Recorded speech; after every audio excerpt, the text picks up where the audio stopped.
You think I slept with Marcus?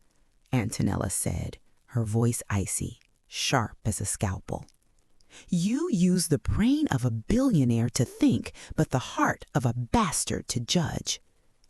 Marcus is gay, Lionel.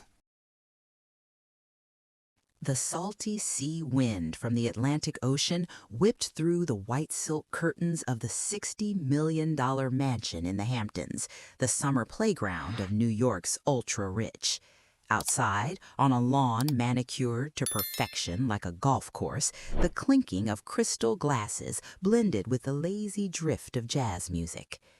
Lionel, 45, stood on the second-floor balcony, a glass of 50-year-old single malt scotch in his hand, his razor-sharp eyes fixed on the extravagant party below. He was the old wolf of Wall Street, the man who ran one of Manhattan's largest hedge funds. With a brain like a quantum computer, Lionel saw risk and profit everywhere, even in love. By the pool below, Antonela, 36, his wife, glowed in an elegant cream-colored Dior dress. She wore very little jewelry, offering only a gentle smile as she chatted with other wives. Having given up a promising legal career to become Lionel's backbone, she had spent the last 10 years turning this house into a home. But in Lionel's eyes at that moment, that smile suddenly looked calculating. Not far away, inside the bulletproof glass living room, Thiago, 17, sat lightly running his fingers across the keys of a Steinway. The boy had delicate features but a slightly pale complexion. He had just undergone a routine cardiac checkup the week before. Thiago hated these noisy parties, places where people only asked, "So, Harvard or Yale someday?" instead of asking whether he was feeling okay. Lionel took a sip of his drink, his gaze settling on Arthur, a close partner who had just stepped onto the balcony wearing a miserable expression. Arthur had just gone through the most explosive divorce New York had seen all week. "You see, Lionel," Arthur hissed bitterly, his voice dripping with resentment as his trembling hand lit a cigar. "You thought that prenup was a suit of armor. But that bitch, she found a legal loophole. Her lawyers proved I psychologically coerced her into signing it, and just like that, bam, $200 million evaporated, half my empire." Arthur turned and stared straight into Lionel's eyes, whispering like a venomous snake. "They don't love you, Lionel. They love the Black American Express card in your wallet. The moment you slip, they'll skin you alive and turn it into a Hermes handbag." The words were like a drop of acid injected directly into Lionel's already suspicious mind.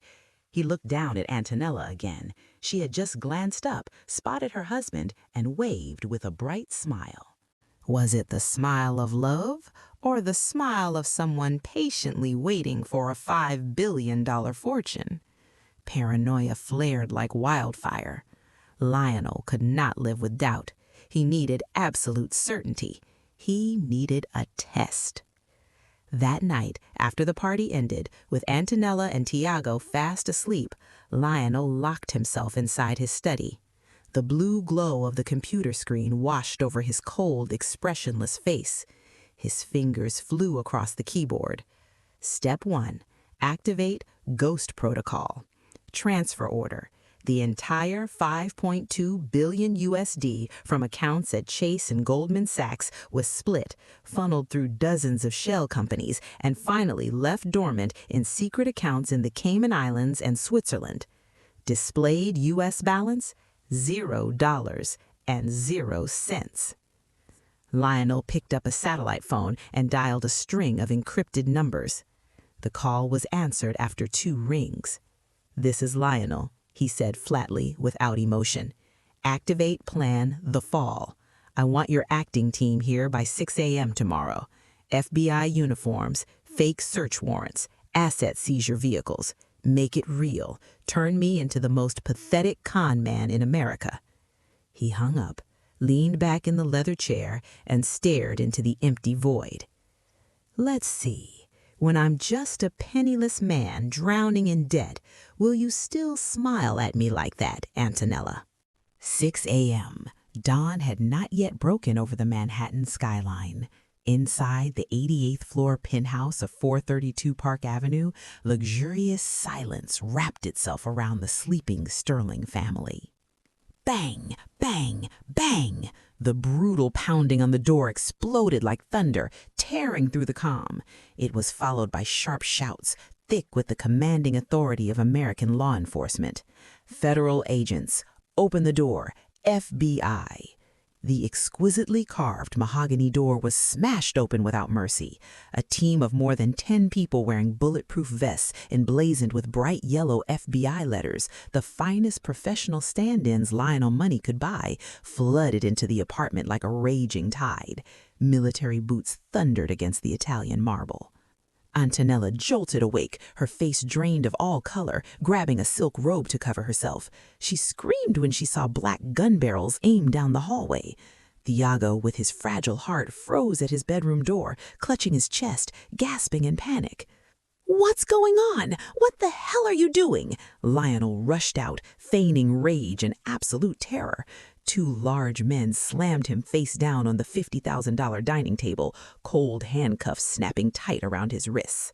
"Lionel Sterling, you are suspected of operating a Ponzi scheme and laundering money across international borders," the commander barked, thrusting forward a meticulously forged search warrant. "By order of the SEC and the IRS, all of your assets are hereby frozen effective immediately." At that moment, James Spector, Lionel's personal attorney and also his most trusted accomplice in this performance, burst in, his face pale, sweat pouring down his temples. "James, this is a disaster," Spector shouted, his voice shaking with theatrical panic. "They've frozen everything. Chase, Bank of America, the trust funds, every account is showing a negative balance. Partners are suing us. You haven't just lost $5 billion, you're facing tax liabilities and damages totaling $50 million. Antonela collapsed onto the floor, her eyes wide in shock as strangers began sealing off Picasso paintings, antique vases, and Lionel's Patek Philippe watch collection. "This can't be happening. James, please tell me this is a mistake," Antonela sobbed, clutching the lawyer's sleeve. Lionel, delivering an Oscar-worthy performance, dropped his head to the table, his shoulders shaking violently. "It's over. I'm sorry. We've lost everything." But behind the arm covering his face, the corner of Lionel's mouth curled a thin, cruel smile. The play had begun perfectly. 2 days after the nightmare called the FBI, the Sterling family was officially thrown out of 432 Park Avenue. No limousine waited for them anymore. The 3 of them stood shivering on the curb with 4 suitcases, the only possessions Attorney James had fought to save. An old yellow taxi carried them away from glamorous Manhattan, crossing the Queensboro Bridge. The glittering skyscrapers faded into the distance, replaced by rows of grimy brown brick buildings, graffiti-covered walls, and trash-strewn streets of South Jamaica, Queens. "This is the best place I could find," Lionel said hoarsely, gripping a small wad of cash he lied about as emergency assistance. The car stopped in front of a narrow house wedged between 2 noisy auto repair shops. The peeling paint exposed mold-stained bricks beneath. The landlord, a large, crude man, was already waiting. $1,500 a month, 1-month deposit, not a day late, no pets," the landlord growled, snatching the cash from Lionel's hand and tossing them a set of rusted keys before walking away. Antonela stepped inside. The stench of dampness hit her nose, making her cough violently. The house was empty and cold.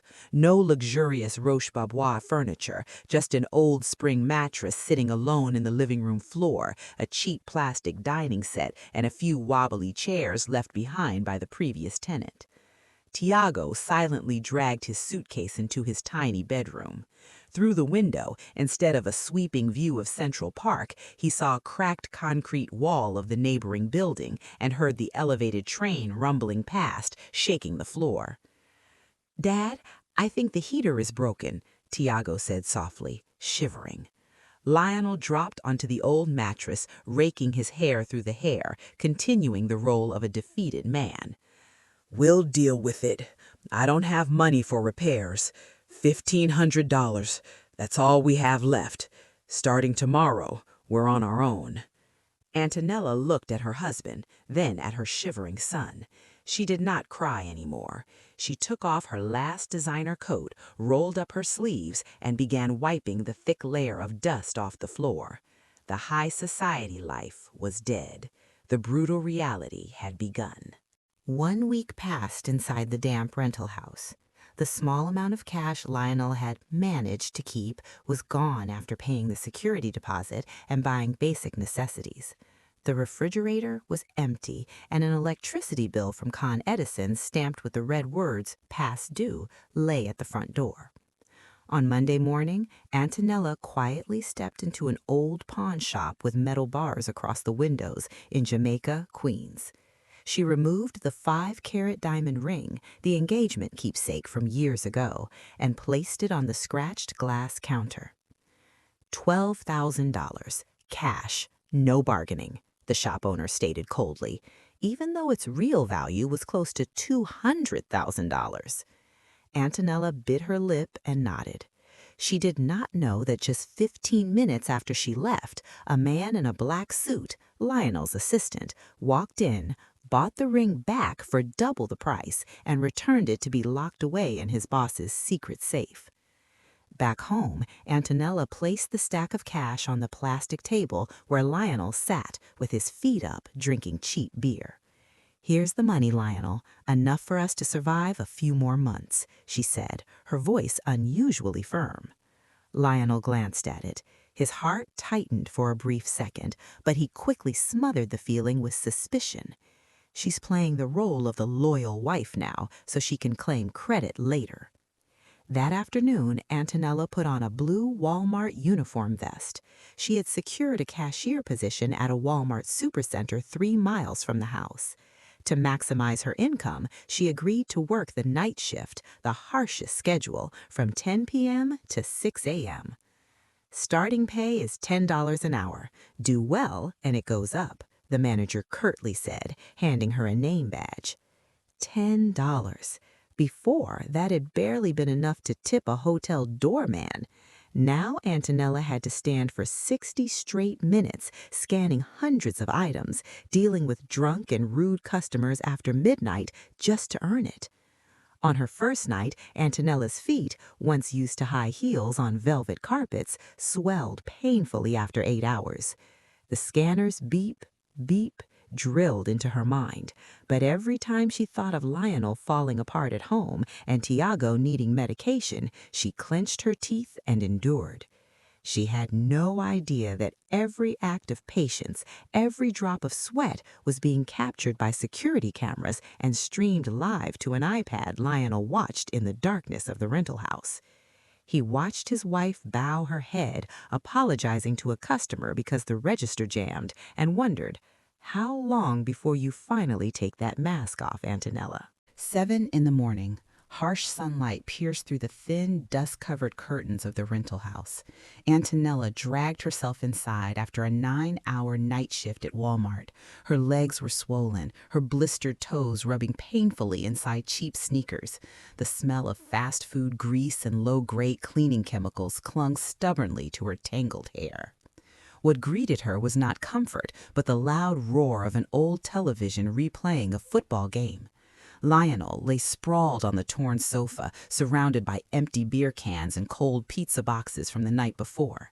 He hadn't showered. His beard was unkempt, deliberately projecting the careless image of a man who had given up on everything. "You're back! You look pathetic," Lionel slurred, eyes still glued to the screen, shaking a beer can in his hand. $10 an hour, huh? Congratulations. That used to be less than what you spent on a paper napkin." Lionel swallowed her sigh.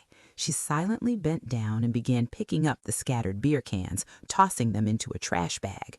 Her quiet endurance only enraged Lionel further. He didn't want her patience. He wanted her to explode. He needed her to scream that he was useless, to prove that she despised him. Clang! Lionel hurled the empty beer can against the wall, beer splashing everywhere. He jumped to his feet and kicked the trash bag out of her hands, sending garbage spilling across the floor she was about to clean. "Stop acting like some saintly martyr," he roared, backing Antonela into a corner, unleashing the cruelest form of gaslighting. "You look down on me for being poor, don't you? You regret marrying me, right?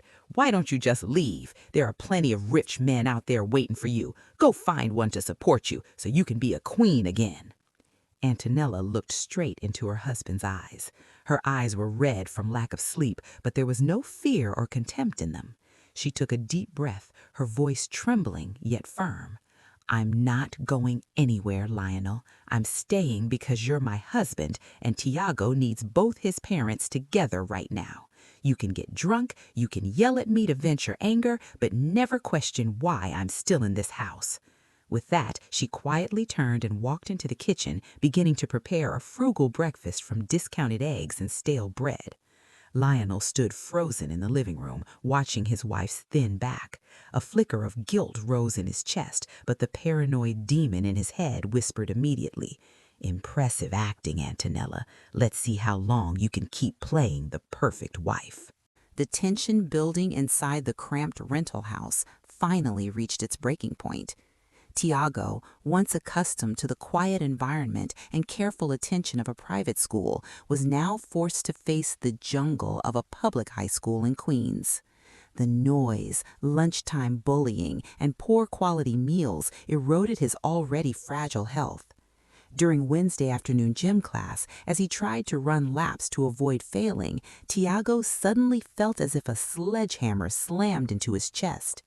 His breath caught. The world spun, then went black. He collapsed onto the cold concrete floor amid his classmates' panicked screams. An ambulance, siren screaming, rushed Thiago to Elmhurst Public Hospital, often called a battlefield of New York healthcare due to chronic overcrowding.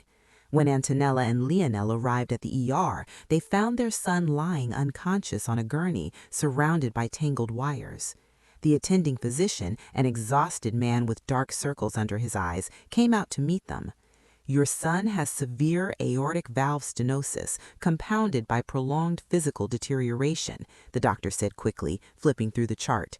"We've stabilized his heart rhythm for now, but this is only temporary. He needs valve replacement surgery as soon as possible. Otherwise, the next collapse could be fatal." Antonela trembled as she asked, "When can the surgery be done, doctor?" The doctor hesitated and glanced toward a financial office staff member who had just arrived. The woman in a gray suit, holding a tablet, delivered the death sentence in numbers. "We've reviewed your file. The family no longer has PPO health insurance. Given the condition, this procedure is classified as high complexity. The estimated total cost, including surgery, hospitalization, and recovery, is $250,000. You'll need to put down at least 50% for us to schedule the operation," she added flatly, as if selling a product. $250,000. The number struck like thunder. Antonela froze. She turned to Lionel, her eyes pleading in despair. Lionel stood there, hands in his pockets. Inside, his fist clenched tightly around the satellite phone that could access $5 billion. He looked at his son struggling to breathe through an oxygen mask, his heart twisting in agony. Then he glanced at Antonela. If he paid now, the performance would end. He needed to know what she would do. Paranoia defeated paternal instinct. Lionel turned away, lowering his head in feigned helplessness. "We don't have that kind of money." The hospital corridor reeked of disinfectant and despair. Cold fluorescent lights washed over Antonela's hollow face. She clutched the wrinkled edge of Lionel's jacket, her hands shaking but gripping it like a drowning person clinging to driftwood. "Lionel, do something," she screamed, her voice breaking apart. "You're the king of Wall Street. You have hundreds of connections, people who drank $1,000 wine every night. Call them, borrow from them, beg them. Our son is in there waiting to die because we don't have money." Lionel leaned against the wall, his expression stone dead. He slowly pulled out his old phone, lit up the screen, and held it in front of her. "Look, Antonella," he said, calmly, terrifyingly calm. "I called Arthur. I called Mike. I even called the men who once swore loyalty to me. What happened? Voicemail, blocked numbers, unanswered messages. When I had $5 billion, they were my brother. When I had zero, I was the plague. No one wants to touch a con man under FBI investigation." "So we just stand here and watch Thiago die?" Antonella sobbed, tears streaming down her face. "Sell my kidney, sign a lifetime debt contract. I'll become a slave to anyone willing to pay for the surgery." Lionel stared deep into his wife's eyes, his heart tightening painfully. Part of him wanted to scream, "Stop! I have the money. I'll save our son right now." But the paranoid demon in his mind whispered louder. "Let's see how far she'll go. Will she sell her dignity? Will she run back to an old lover?" He brushed Antonella's hands away and turned his face aside to hide the turmoil in his eyes, delivering the cruelest sentence a father could utter. "Be realistic. We don't have $250,000. Maybe God has already decided Thiago's fate. There's nothing we can do." The words struck Antonella like a divine slap. She stopped crying. She took a step back and looked at her husband as if he were a stranger. The weakness in her eyes vanished, replaced by an icy, unshakable resolve. "If you've given up on our son," Antonella wiped her tears, her voice hardening, "then I will save him myself, no matter the cost." She turned and ran down the hospital corridor, disappearing into the freezing New York night. Lionel stood there, watching her silhouette fade, his hand in his pocket tightening around the satellite phone. He knew exactly where she was going, and he had already set the trap there. The clock struck 11 at night. Cold wind from the East River swept through the nearly empty streets of Manhattan. Antonella, shivering inside her thin coat, stepped off a battered subway train and hurried toward the grand entrance of Mount Sinai Hospital, one of the most prestigious private medical institutions in New York. This was a world she once belonged to, but now, with dirty sneakers and an exhausted face, she looked painfully out of place, like a beggar who had wandered into the wrong kingdom. She rushed to the marble reception desk. "Please, I need to see Dr. Marcus Bennett immediately," Antonella gasped, her voice hoarse. The receptionist eyed her suspiciously, her hand moving toward the security button. But at that exact moment, the elevator doors slid open. Marcus stepped out. He was wearing a perfectly tailored Armani suit, radiating the polished confidence of a young chief medical officer. "Antonella?" Marcus froze, disbelief written across his face. He stared at the woman who had once been the pride of the law school, now gaunt, shaken, and desperate. "Marcus, please save Thiago. Lionel, he's given up. My son is dying." Antonella broke down, rushing forward and clutching Marcus's sleeve. Marcus didn't hesitate. He steadied her, concern and compassion flashing in his eyes. "Calm down, Antonella. Come into my office. We'll find a way." He guided her across the grand lobby toward the private executive offices, quiet, discreet, and luxurious. Across the street, inside a black sedan hidden beneath the trees, the silent flash of a long-range telephoto lens flickered repeatedly. The private investigator Lionel had hired lowered his camera, lifted his phone, and dialed. "Mr. Sterling," he said flatly, "the fish took the bait. Your wife just arrived at Mount Sinai. She's meeting Marcus Bennett. They seem very close. He's taken her up to his private office." In the shabby rental house in Queens, Lionel sat in the darkness, gripping the phone so tightly his knuckles turned white. He knew Marcus. He knew Marcus had once pursued Antonella obsessively in college before she chose Lionel. "Good," he hissed through clenched teeth, jealousy burning like acid through his reason. "Keep watching. I want to know exactly what she does in that room. Don't miss a single second."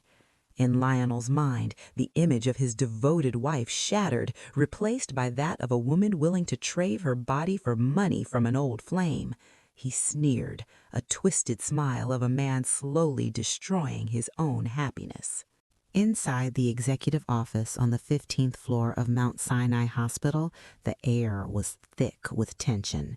After running through the freezing night and enduring extreme emotional shock, Antonela began showing signs of a panic attack. Her breathing became rapid, her hands and legs trembled uncontrollably, and she swayed as if about to collapse. "Breathe, Antonela. Look at me." Marcus rushed forward, catching her shoulders before she fell. He clasped her ice-cold hands tightly, rubbing them to ground her. "Please, Marcus, I'll do anything," Antonela whispered, tears streaming as she looked up at him with desperate pleading. "Save Thiago. I'll give my life to you." Marcus looked at his old friend, heart aching. He crouched to her eye level, his voice calm and reassuring. "All right, I promise. I'll handle it. You need to rest right now. You're completely exhausted." He helped her up and guided her toward the oak door leading to the private lounge inside his office, where there was a sofa for her to lie down while he prepared the financial guarantee documents. But across the street, through the 400-millimeter telescopic lens of the investigator, the scene told a very different story. A professional at manufacturing evidence, the investigator chose a lethal angle. Through the glass, Marcus, holding Antonela's hands, leaning close to her face, looked exactly like an intimate flirtation. Antonela, gazing up at him with tear-filled eyes, resembled the longing look of a lover. And the moment Marcus guided her into a private room and turned off the lights in the main office, that was the final, fatal shot. The video was live-streamed through an encrypted app directly to Lionel's iPad.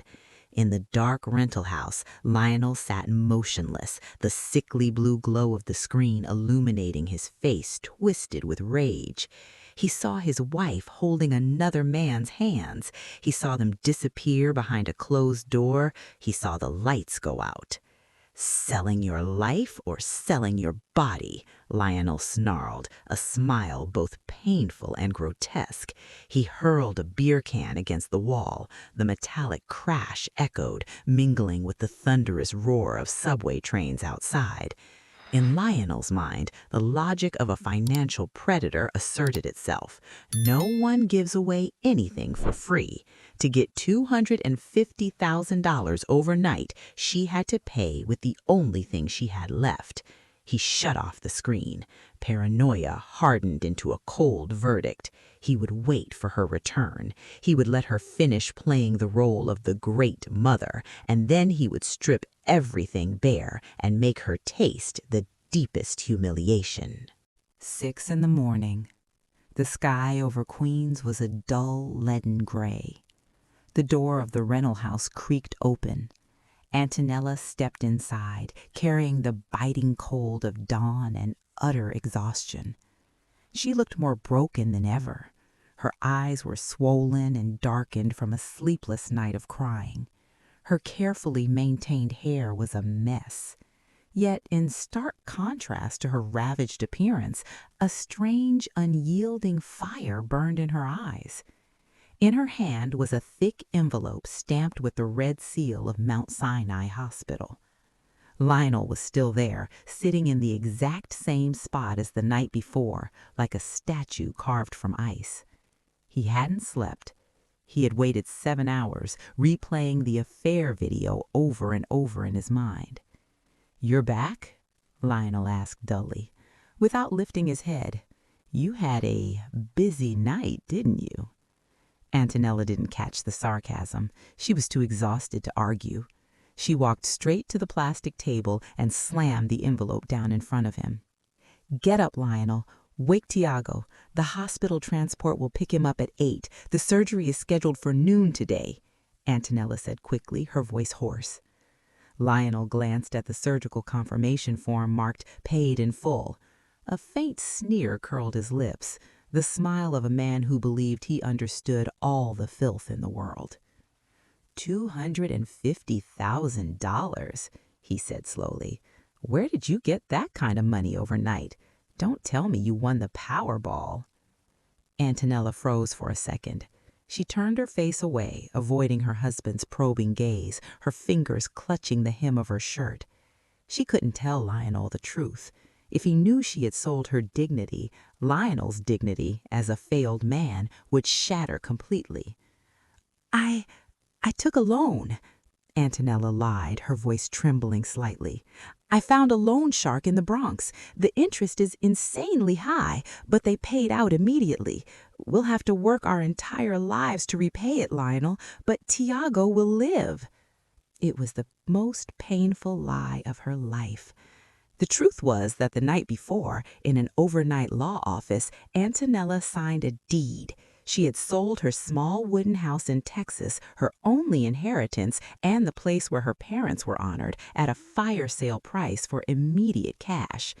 And because the proceeds were still not enough, she signed an indentured labor contract with Marcus's charity foundation, 10 years of unpaid janitorial work at the hospital to cover the remaining debt.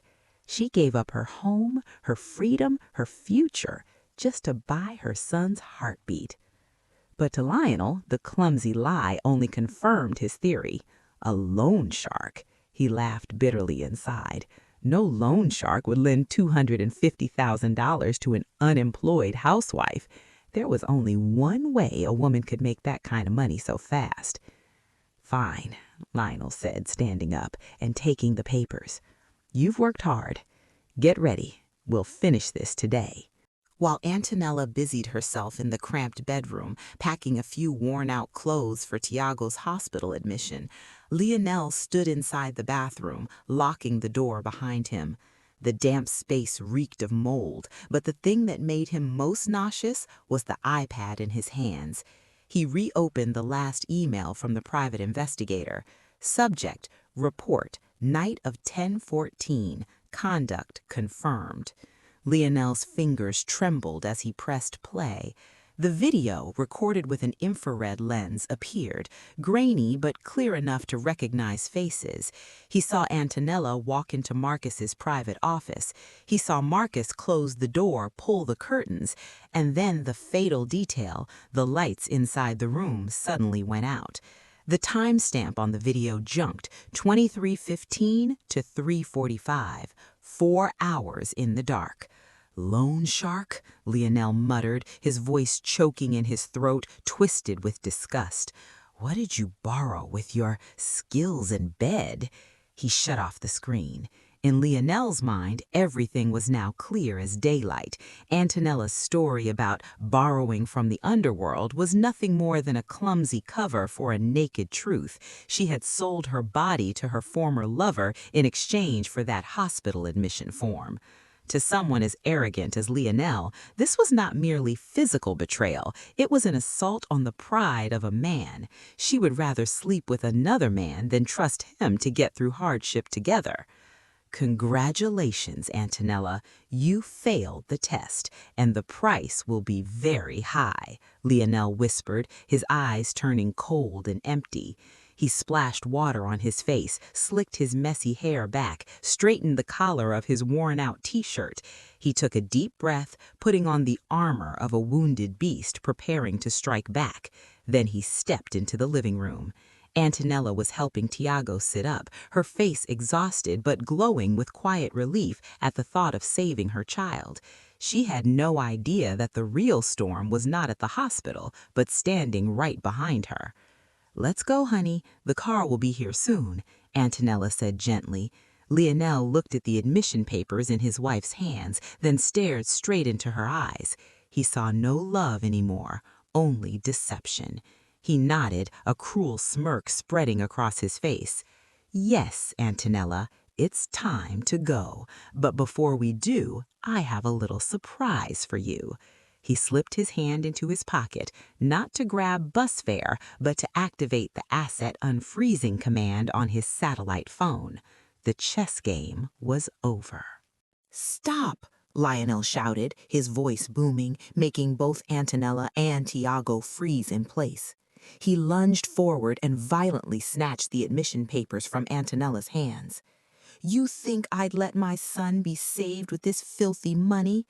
Rip. Before the horrified eyes of his wife and child, Lionel tore the surgery confirmation, the only hope of Thiago's survival, into pieces, letting the scraps flutter onto the dirty floor. "You're insane, Lionel," Antonela screamed, throwing herself at him, clawing wildly. "That's our son's life." Lionel shoved her away. He burst into manic laughter, his eyes bloodshot and wild.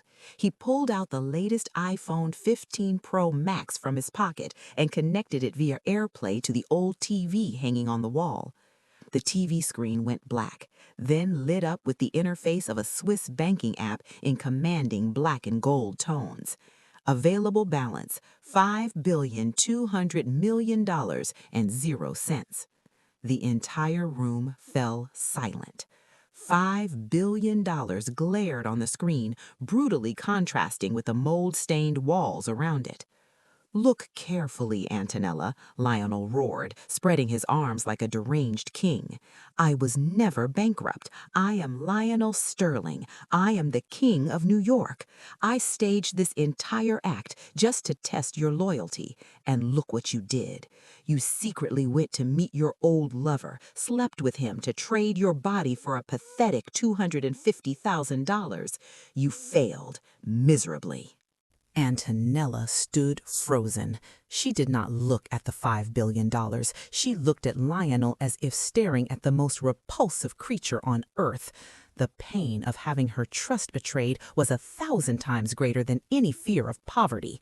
She did not cry. Slowly, she bent down, picked up her battered handbag, pulled out a thick stack of legal documents, and hurled it straight into Lionel's chest. "You think I slept with Marcus?" Antonela said, her voice icy, sharp as a scalpel. "You used the brain of a billionaire to think, but the heart of a bastard to judge." Lionel fumbled as he opened the folder. Page 1, Property Transfer Agreement, sale of the wooden house in Austin, Texas, the inheritance from her parents. Page 2, Voluntary Labor Contract. Antonela commits to 10 years of unpaid work for Mount Sinai Hospital's charity fund. "Marcus is gay, Lionel," Antonela shouted, every word hammering into his heart like a nail. "He legally married his husband in Massachusetts last year. Last night, I was in his office kneeling, begging him to buy my parents' broken-down house that very night.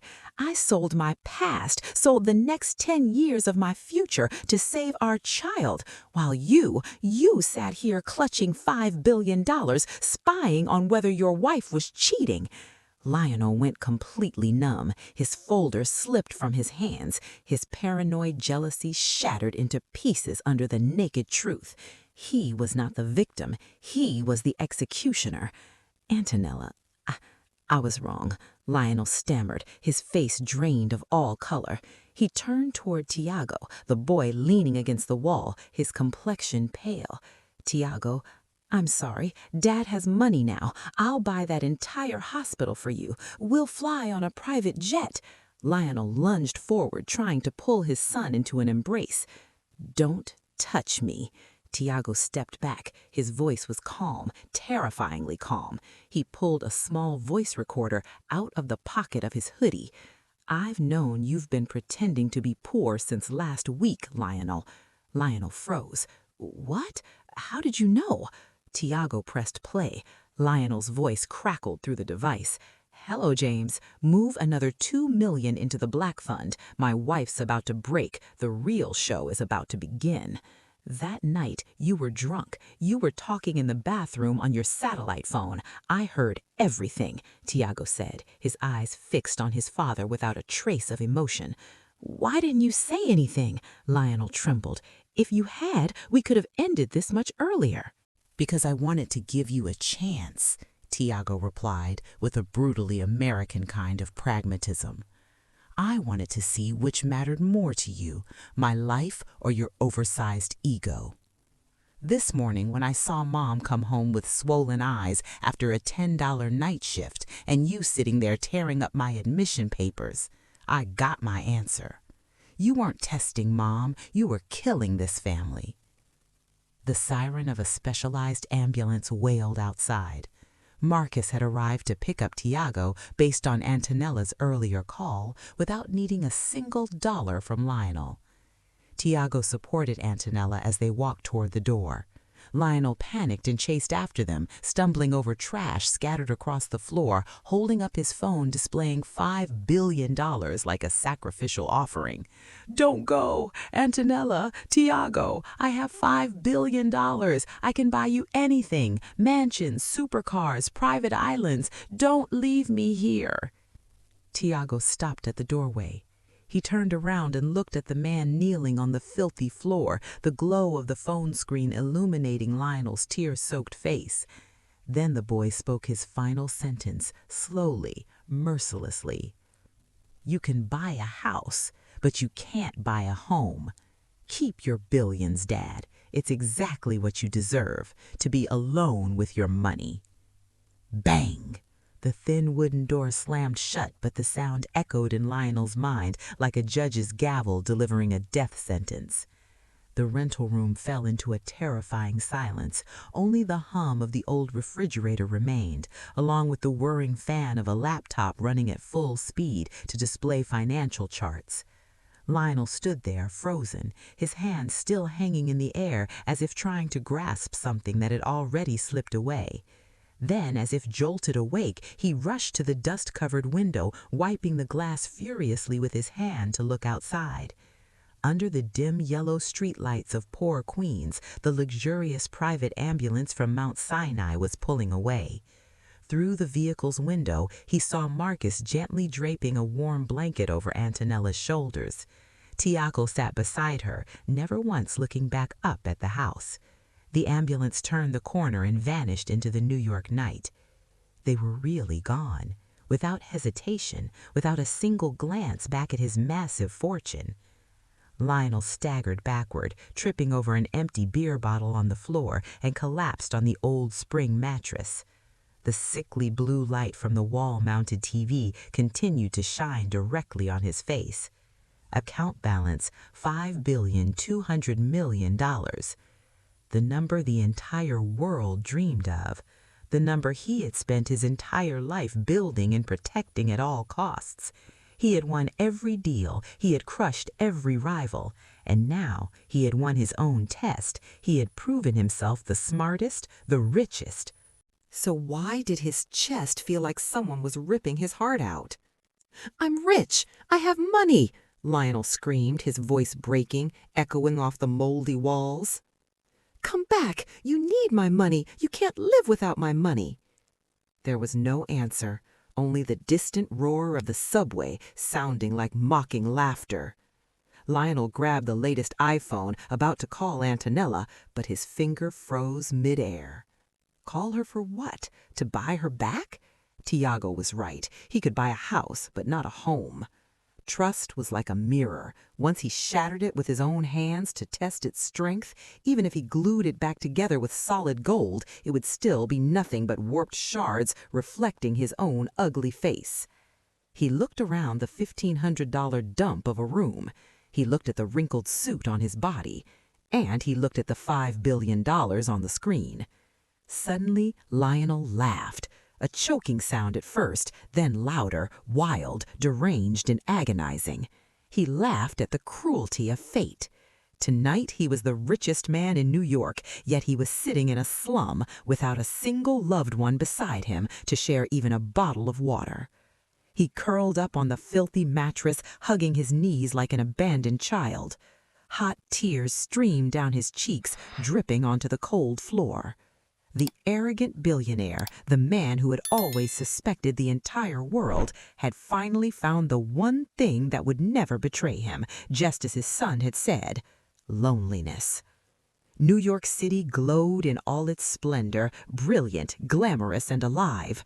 But inside one small dark window in Queens, a man was slowly dying in the mountain of money he himself had built.